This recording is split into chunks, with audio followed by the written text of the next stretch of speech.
Graças a Deus. Meus irmãos, a paz do Senhor Jesus. Eu quero louvar a Deus por mais uma oportunidade que Ele nos concede de podermos estar na sua casa para juntos louvarmos e bendizermos o seu nome. Estamos na casa de Deus e somos gratos por este privilégio de estarmos aqui. Eu quero louvar a Deus pela vida do nosso pastor Osiel, nosso pastor presidente, os demais pastores que estão aqui, pastor Wagner, pastor Luiz, pastor Francisco. Deus abençoe cada um dos irmãos que vieram cultuar a Deus. Eu gostaria que você que trouxe a sua Bíblia, por favor, abra comigo em Salmos de número 133. Salmos de número 133.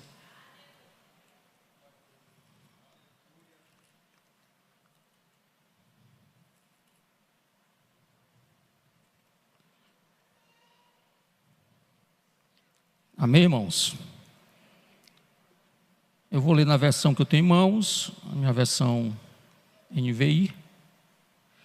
Contemplai quão bom e quão agradável é para os irmãos habitarem juntos em união. É como o óleo precioso sobre a cabeça que desce sobre a barba de Arão, e que desceu a orla das suas vestes, como o orvalho de Hermon, e como o orvalho que desceu sobre os montes de Sião, pois ali o Senhor comandou a bênção e a vida para sempre. Eu vou ler o versículo primeiro mais uma vez. Contemplai quão bom e quão agradável é para os irmãos habitarem juntos em união. Graças a Deus. Meus irmãos, nós estamos no culto de ensino. Eu sei que os irmãos que vieram para este culto, vieram para o culto de ensino da palavra de Deus. E eu sei que essa é a nossa responsabilidade esta noite, nesta oportunidade, de trazer o ensino da palavra para a igreja. E no texto que nós lemos, eu quero usar esse texto, ou esses versículos que nós lemos, para falar com os irmãos, falar com a igreja, todos que me ouvem. Eu quero falar sobre o segredo da nossa união. Por que a Bíblia, ela foca, ela enfatiza este termo união? Eu li, ou você leu comigo, Salmos de número 133, onde este capítulo, esse salmo, esse número de salmo fala sobre a unidade, a união. Mas qual é o segredo da nossa união? Por que a Bíblia, ela sempre foca nesta palavra união? O que a nossa união produz? Qual o significado desta união? Por que é importante que sejamos unidos? A palavra de Deus para os nossos corações esta noite vai nos mostrar que nós devemos estar mais unidos aos nossos pastores, mais unidos ao nosso dirigente, mais unido aos nossos líderes. Você vai perceber esta noite que a união, ela faz parte do reino de Deus. Só para você ter uma ideia, como a união, ela é tão importante, que a Trindade é o maior exemplo de união. Quando você olha para a Bíblia, você entende que o Pai planeja, o Filho executa e o Espírito Santo aplica. Você vê unidade na Trindade, você vê esta união. Portanto, olhando por aí, você já percebe que a união é importante. Há pessoas e há coach que usam palavras motivacionais, há administradores, gerentes, coordenadores que diante da sua equipe, ele usa palavras motivacionais, como união, união da equipe, união dos colaboradores, mas a Bíblia é a primeira a falar sobre o poder da união. A Bíblia é a primeira a falar sobre os segredos da união. E eu gostaria, antes de entrar na palavra de Deus, começar a falar aos irmãos, se os irmãos me permitam, falar sobre uma reflexão que eu li. Há muitos anos eu li uma reflexão, e essa reflexão me chamou muita atenção. O homem, ele estava andando, e um rapaz começou a mostrar para ele um quarto. E ele entrou naquele quarto, e ele viu que naquele quarto existia uma grande panela com alimentos. E ao redor da panela tinha pessoas. E cada pessoa tinha uma colher grande, com um cabo enorme, grudada na sua mão. As pessoas ao redor da panela colocavam a colher na panela, mas não conseguiam alcançar a boca, colocar a comida na boca, por causa do tamanho do cabo. E aquele rapaz saiu dali com outro homem e foi para outro quarto.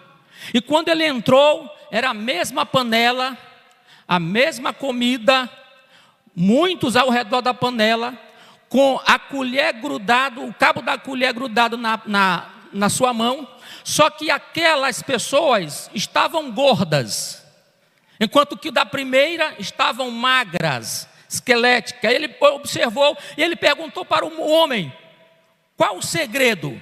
Por que é que no primeiro quarto é a mesma panela, é a mesma comida, eles têm a mesma colher, mas estão magros, enquanto que neste segundo eles estão gordos?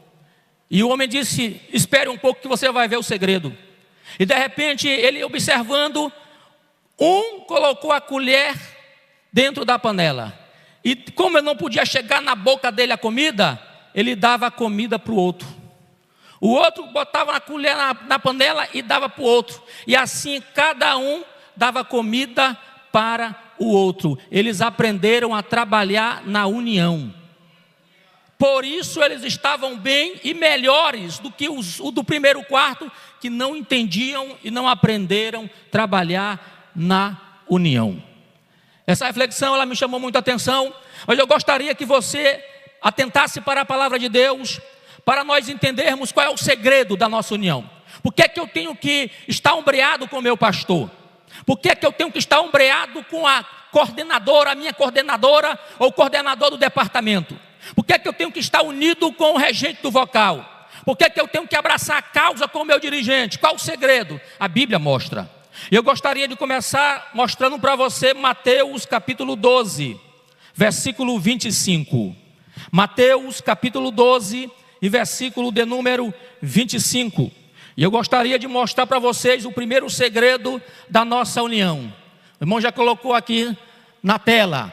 Jesus, porém, conhecendo os seus pensamentos, disse-lhes: todo reino dividido contra si mesmo é devastado, e toda cidade ou casa dividida contra si mesma, não o que, irmãos? Não subsistirá.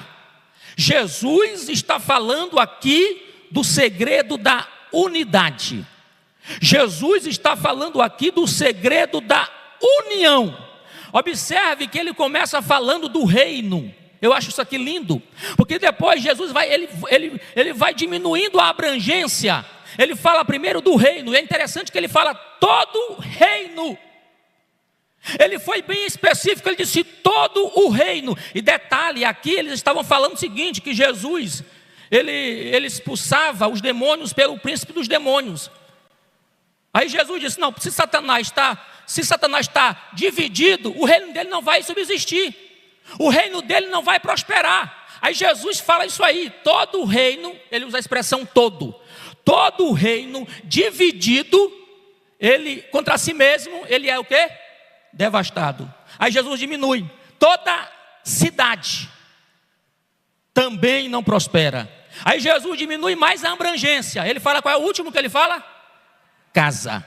Começa no reino, baixa para a cidade, e termina na casa. Isso quer dizer que a unidade é importante em todo lugar. A unidade é importante em todo nível. Isso aqui, irmãos, como é que eu te ensino? Eu tenho liberdade para falar isso. Se o marido puxa para um lado e a esposa puxa para o outro, irmão, vai para algum lugar? Não vai. Quem está falando é Jesus. Toda casa dividida não prospera. Se o marido tem um foco e a esposa tem outro, não vai, irmão. Se o marido quer economizar e a esposa não, também não vai. Jesus disse: toda casa dividida não prospera, ela não subsistirá. Então, o primeiro segredo da nossa união é que a união produz força. A união produz força. Pegue isso a esse texto e faça o inverso. Como Jesus disse, todo reino dividido, toda cidade dividida, toda casa dividida não prospera. Agora pega um reino unido, pega uma cidade unida e pega uma casa unida, você tem força, você tem resistência e ninguém consegue. Então a nossa união, ela produz o quê? Força. Força. Congregação forte é uma congregação unida. Igreja forte é igreja unida. A união, ela produz força, irmãos. Quem está falando é o Senhor Jesus. Quando você vê um crente que está meio capengando, fraco, é porque esse crente, ele deixou de viver na união. Porque quando você vive na união, a unidade, ela faz com que você ajude um ao outro. A união, essa união traz força para o congregado, traz força para o membro, traz força para o pastor. Às vezes o pastor tem um alvo, o pastor tem uma meta, e aí ele tem aquela empolgação. Ele vai precisar de palavras que motivam, ele vai precisar de pessoas que estejam ao seu lado. E quanto mais você se une com ele, quanto mais você está ombreado, mais ele sente força, mais ele se sente confiante, e ele sabe que o seu sonho vai se tornar realidade, porque a união produz força. Então, os irmãos que estão me ouvindo aqui, é um culto de ensino da área. Se una com o seu pastor, se una com o seu dirigente, se una com o seu coordenador, com a sua coordenadora, com o seu regente. Então a união, ela produz força. E para embasar mais o que eu estou falando aos irmãos, Eclesiastes capítulo de número 4, versículo de número 10. Eclesiastes 4 e 10. Porque se um cair, o outro levanta o seu companheiro. Aqui é força, irmãos. Mas ai do que estiver só, pois caindo não haverá outro que o levante. Coloca o 12, meu irmão, por favor. Versículo 12. E se alguém prevalecer contra um, os dois lhe resistirão. Oh, glória. Aí o segredo. E o cordão de 3 dobras não se quebra tão depressa. A união produz força. A união produz resistência. Louvado seja o nome do Senhor. Aleluia. Se una, meu irmão, sejamos unidos, porque a nossa união, ela produz força. Mas ai do que está só. É o que o texto está dizendo. Ai do que está só. Essa expressão união, irmãos, a ideia de união na Bíblia, ela é tão forte, ela é tão tremenda, que você vai pegar, por exemplo, você vai ver Gênesis capítulo 11. Gênesis capítulo de número 11, a partir do versículo 1. Ali você tem, em Gênesis 11, 1, você tem o início da Torre de Babel. Mas antes da Torre de Babel, o verso 1 diz: e era toda a terra de uma mesma língua e de uma mesma fala. Olha só a unidade deles. Olha só a unidade do povo. Eles tinham o quê? Uma mesma língua e uma mesma fala. Coloca o verso 2, meu irmão. Verso 2. E aconteceu que, partindo eles do Oriente, acharam um vale na terra de Siná e habitaram ali. Aqui nesse versículo, no versículo 1 e 2, você tem união. União de convivência, eles estão no mesmo lugar. Você tem união de propósito nesse versículo. Você vê que o povo é a união de fala, era uma só fala. Esse povo, eles tinham uma só língua, e o capítulo vai dizer que eles tinham um só propósito, era a unidade de esforço. Eles tinham concentração no projeto. Eles eram tão unidos, por causa da fala deles, eles habitavam no mesmo lugar, não tinha diferença entre eles. Porque a desunião começa quando há as diferenças. Quando eu quero priorizar as minhas preferências, aí a união acaba. Aí vem a desunião. Quando eu não reconheço o meu lugar, quando eu não reconheço o que eu sou, e aí vem a desunião. E é interessante que aqui neste capítulo, no capítulo 11, você conhece, eles vão fazer a Torre de Babel. A Torre de Babel. E é interessante, irmãos, que quando eles começam a fazer a torre, começam a trabalhar, porque eles tinham o mesmo propósito, o mesmo alvo, a mesma diretriz, eles estavam focados, unidos e focados. E ninguém para uma pessoa unida e focada, ninguém para um grupo unido e focado, porque essa união ela produz força. Coloca o verso 5, meu irmão, por favor. Então desceu o Senhor para ver a cidade e a torre que os filhos dos homens edificavam. Isso aqui é interessante. A união deles estava tão forte, estava tão tremenda, que Deus teve que descer para olhar, para ver o que eles estavam fazendo. E Deus viu que a união deles era tão forte, mas tão forte, verso de número 6. E o Senhor disse: eis que o povo é união. E todos têm uma mesma língua, união. E isto é o que começam a fazer, união. E agora não haverá restrição para tudo o que eles intentarem. Você consegue entender o que Deus está dizendo? Observe como Deus está falando sobre a união. Deus está falando aqui de união. Deus está dizendo, eles estão focados. Eles são como um só homem, como um só povo. E Deus está dizendo, se eu não parar eles vão muito longe. Deus teve que parar eles, porque Deus viu que a união deles estava tão tremenda, mas tão tremenda, irmãos. O foco deles era fazer uma cidade cujo topo atingia o céu. É claro que eles não chegariam lá, mas eles estavam tão focados, mas tão focados, que Deus teve que descer e acabar com tudo. Observe como que Deus vai fazer para acabar com aquele intento, com aquele objetivo. Verso 6. Verso 7. Eia, desçamos e confundamos ali a sua língua, para que não entenda a língua do outro. Que começa a desunião. Assim o Senhor os espalhou dali sobre a face de toda a terra, e cessaram de edificar a cidade, porque ninguém mais se entendia. Lugar onde ninguém se entende, não tem como haver unidade. Um lugar onde ninguém se compreende, não tem como haver unidade. Lugar onde cada um fala uma língua, também não tem como haver unidade. Lugar onde cada um tem um pensamento, um objetivo, uma diretriz que não é um só, também não vai haver unidade.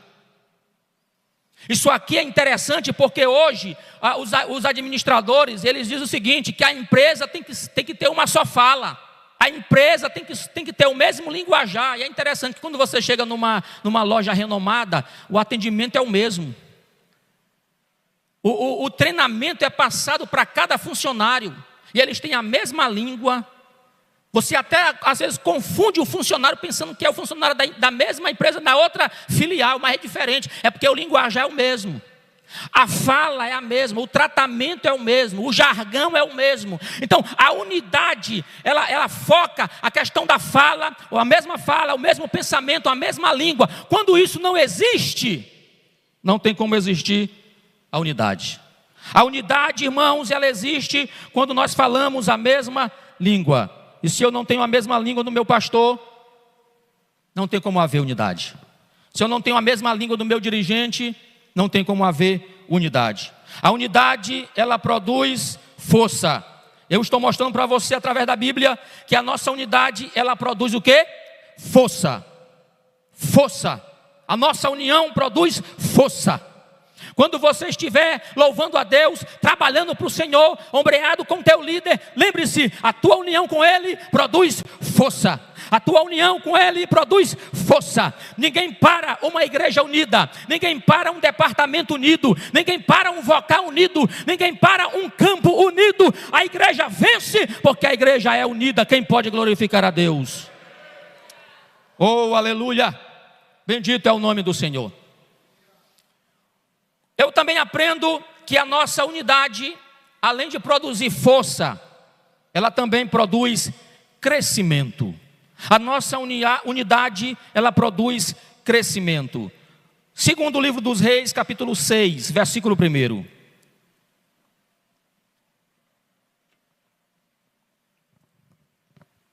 E disseram os filhos dos profetas a Eliseu: este é o lugar em que habitamos diante da tua face nos é estreito. O lugar ficou pequeno. O lugar ficou estreito. Cresceu tanto. Porque aqui é a escola de profetas. Escola de profetas. Muitos profetas saíram dessa escola. Ninguém queria ser maior do que o outro. Ninguém tinha uma visão diferente do outro. Eles tinham o mesmo objetivo. Eles tinham o mesmo alvo. E quando você tem essa união vai provocar o crescimento. Essa união provoca o crescimento. E você sabe, versículo 2. Vamos, pois, até o Jordão e tomemos de lá, cada um de nós, uma viga. Olha só, mesmo pensamento, a mesma ideia. Cada um de nós pegue uma viga e façamos, é tudo plural, irmãos, é tudo plural, e façamos-nos ali um lugar para habitar. E disse ele: ide. E disse um, serve-te de ires com os teus servos. E disse: eu irei. União. A união produz crescimento, irmãos. A união produz crescimento. Porque se não houver crescimento, ou se não houver unidade, não vai haver crescimento. Porque quem vai chegando, vai ver que não tem união. A pessoa chega e vê que não tem união, ela não quer ficar. Ela não quer estar ali. Mas quando se tem unidade, quando se tem união, um ajudando o outro, todo mundo se ajudando, a pessoa chega e diz: eu gostei daqui porque aqui todo mundo é unido. Aqui todo mundo se ajuda. Aqui é todo mundo levantando o outro. Louvado seja o nome do Senhor. Isso aí provoca crescimento, meus irmãos. Bendito seja o nome do Senhor para sempre. Atos capítulo de número 2, versículo 1. Atos 2 e 1. Aqui, e cumprindo-se o dia de Pentecostes, estavam todos concordemente no mesmo lugar. Isso aqui é união. Isso aqui é união. É claro que os pregadores que querem trazer aquela palavra mais pentecostal, usam esse texto para trazer momentos avivalísticos. Só que aqui, pouco se percebe a questão da unidade. A união. Observe que todos estavam concordemente no mesmo lugar. Estavam de acordo. Era o mesmo alvo. Era o mesmo objetivo. Era a mesma diretriz. Qual eles estavam clamando a Jesus para Ele mandar o Consolador amado. Todos tinham o mesmo alvo.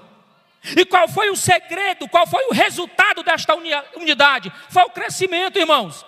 O crescimento. Versículo 41, desse mesmo capítulo. Versículo 41. De sorte que foram batizados os que de bom grado receberam a sua palavra, e naquele dia agregaram-se quase 3.000 almas. Se os 120 são unidos, Deus manda quase 3.000. Se os 120 são unidos, te prepara para ver o crescimento de Deus. O crescimento de Deus. Louvado seja o nome do Senhor para sempre. Verso 44. E todos os que criam estavam juntos e tinham tudo em comum. Unidade. A unidade continua por causa que eles estavam juntos em Atos capítulo 2, verso 46 e 47. E perseverando unânimes todos os dias no templo, e partindo o pão em casa, comiam juntos com alegria e singeleza de coração, louvando a Deus e caindo na graça de todo o povo. O povo via que eles eram unidos. E todos os dias acrescentava o Senhor à igreja aqueles que se haviam de salvar. A nossa unidade produz crescimento. A nossa unidade produz crescimento. Louvado seja o nome do Senhor para sempre. E aí, irmão, tem uma coisa interessante. Todos os dias acrescentava o Senhor à igreja. Deus vai acrescentar por causa da nossa união. Por causa da nossa união, Deus acrescenta. Por causa da nossa união, Deus opera. Porque Deus não opera onde há intrigas. Deus não opera onde há desunião. Mas se há união, te prepara para ver o crescimento de Deus. Oh, aleluia. Atos 4, versículo 32. 4 e 32. E era o coração e a alma da multidão, dos que criam, e ninguém dizia que coisa alguma dos que possuíam era sua própria, mas todas as coisas lhe eram comum. Isso aqui é unidade, irmão. Capítulo 5, versículo 14, 5 e 14. E a multidão dos que criam no Senhor, tanto homens como mulheres, crescia cada vez mais. Eu estou mostrando para você que a nossa unidade, ela produz crescimento. A nossa unidade produz crescimento. Aqui não tinha cruzadas evangelísticas, não. O povo só partia o pão de casa em casa. Havia unidade, havia união no povo, havia união. E todo o Jerusalém observava e via que havia unidade no meio dos cristãos. Aleluia. Capítulo 6, verso 7. 6, verso 7. E crescia a palavra de Deus, e em Jerusalém se multiplicava muito o número dos discípulos, e grande parte dos sacerdotes obedecia à fé. Uma igreja unida, ela não subtrai. Uma igreja unida, ela não divide. Uma igreja unida faz o quê? Multiplica. Multiplica. Porque a união produz crescimento. Eu já vou finalizar, mas quero finalizar com isso aqui, irmãos. A nossa unidade, a nossa união, ela produz primeiramente força. A nossa união produz crescimento. E para finalizar, em terceiro lugar, a nossa união, ela produz avivamento. Avivamento. A nossa união produz avivamento. E quando eu falo de produzir avivamento, eu falo de que tem muitos hoje que querem passar por um avivamento. Tem muitos hoje que se dizem que estão cheios do Espírito Santo. Mas eu desconheço um avivamento sem união. Eu desconheço e eu não acredito em um irmão ou uma irmã que diz que é avivada, mas não fala com o irmão. Eu não acredito no irmão, na irmã que diz que está cheia de Deus, que profetiza, mas é intrigada, não tem unidade, não tem união. Eu não acredito. Porque a Bíblia, ela mostra que a união, ela produz o avivamento. A união atrai a presença de Deus. A união atrai a presença do Espírito Santo. A união traz para nós o poder do Espírito Santo. Louvado seja o nome do Senhor para sempre. Atos capítulo 1, a partir do versículo número 10. Atos 1 e 10, eu já vou finalizar, irmãos. E estando com os olhos fitos no céu. Obrigado, pastor. Enquanto ele subia, eis que junto dele se puseram 2 varões vestidos de branco, 11, os quais lhe disseram: homens galileus, porque estáis olhando para o céu? Este Jesus, que dentre vós foi recebido em cima no céu, há de vir, assim como para o céu o vistes ir. 12. Então voltaram para Jerusalém, do monte chamado da Oliveiras, o qual está perto de Jerusalém, à distância do caminho de um sábado. Olha só, eles foram para Jerusalém. Quem que foi? E entrando subiram ao cenáculo, onde habitavam Pedro, Tiago, João e André, Filipe, Tomé, Bartolomeu e Mateus, Tiago, filho de Alfeu, Simão, Zelote e Judas, irmão de Tiago. Quem é o primeiro da lista? Volta lá, irmão. Quem é o primeiro da lista? Pedro. Coloca agora o 14. Todos estes perseveravam unânime em oração e súplica com as mulheres e Maria, a mãe de Jesus, e com seus irmãos. Quem era que estava encabeçando a lista lá? Pedro. Coloca agora o 15. E naqueles dias levantando-se, quem levantou? Pedro. Jesus ficou com eles no espaço de 40, e eles oraram mais 10, que deu 50 dias, por isso que veio o Pentecoste, o 50º dia, que é 50 dias após a Páscoa. Jesus morreu na Páscoa. O que eu quero mostrar para você é o seguinte: Pedro havia negado a Jesus 50 dias atrás. Pedro havia negado Jesus, irmão. Quantas vezes? Quem lembra? 3 vezes. Ele negou Jesus. Pedro queria se esquivar. Porque quando o anjo aparece para as mulheres, o anjo só fala para eles que Jesus quer se encontrar com eles, mas também fala para Pedro que ele quer falar com ele. O Pedro, irmão, estava com vergonha, porque ele negou Jesus 3 vezes. Aleluia. Mas Jesus se encontra com ele, e Jesus pergunta: Pedro, tu me amas? Pedro, tu me amas? Pedro, tu me amas? Por 3 vezes. E eu quero chamar a atenção para você desse detalhe. Quando eles sobem para Jerusalém, quando eles estão reunidos, quase 120, quem se coloca de pé para falar? Pedro. Alguém poderia dizer assim, pastor Wagner: ei, irmão Pedro, não, ei, irmão Pedro, peraí, irmão Pedro, tome seu assento, irmão Pedro. Hã? Irmão Pedro, tome seu assento, irmão Pedro. Nenhum de nós aqui fez o que o senhor fez. O senhor negou Jesus. Então, irmão Pedro, é o seguinte: o senhor fique sentado, porque o senhor não tem vez aqui não. Ninguém negou Jesus como o senhor fez. Irmãos, mas a Bíblia diz, aleluia, ele era o primeiro da lista. E ele se colocou de pé e começou a falar. E começou a falar. E começou a falar. E todos ouviram ele, e entenderam e perceberam que aquela era a direção de Deus. E como eles estavam unidos, como eles estavam com o mesmo pensamento, ninguém querendo ser maior do que o outro, mas estavam unidos, aconteceu Atos capítulo 2, verso 1. Todos estavam reunidos no mesmo lugar, e de repente veio do céu um som como de um vento veemente e impetuoso, e encheu toda a casa. A nossa união produz avivamento. Querem ser cheios do Espírito Santo? Esteja unido. Quer passar pelo Pentecoste de Deus? Esteja unido. Ah, missionário, mas o senhor não entende, aquela irmã falou assim de mim. É hora de liberar o perdão, é hora de perdoar, irmãos. Jesus disse assim: quando tu for oferecer o teu sacrifício lá no altar, e tu te lembrar que o teu irmão tem alguma coisa contra ti, não é nem que você que tem contra ele, é ele que tem contra ti. Deixa a tua oferta, te reconcilia com teu irmão, depois volta e apresenta a tua oferta. Pentecoste é para aquele que vive em união. Oh, aleluia. E Deus tem Pentecoste para uma igreja unida. Deus tem Pentecoste para um crente unido.